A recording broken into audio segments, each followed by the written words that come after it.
Good evening and thank you all for watching KTN. This is KTN Business. I'm Joy Doreen Bira.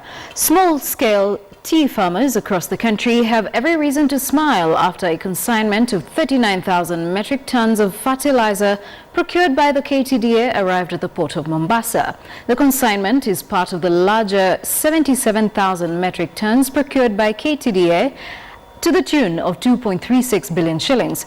This year, the next consignment of 38,000 metric tons arrives in 2 weeks. KTDA is targeting 600,000 small-scale farmers.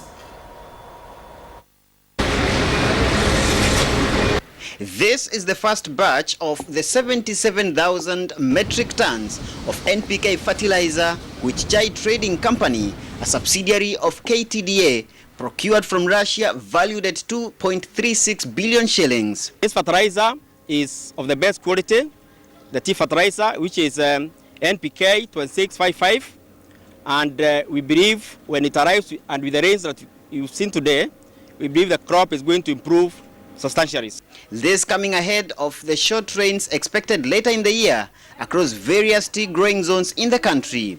KTDA says this is aimed at increasing the national tea yield this year.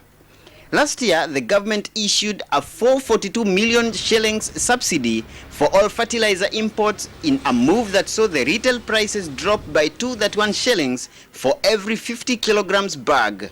And Chai Trading Company now says the prices may drop even further. We believe this fertilizer, it has arrived now. Once we wrote all the transport costs and other logistic costs, the farmers will get the fertilizer very competitively, more or less the same price. The fertilizer will be distributed across the country in the next 2 months through KTDA factories.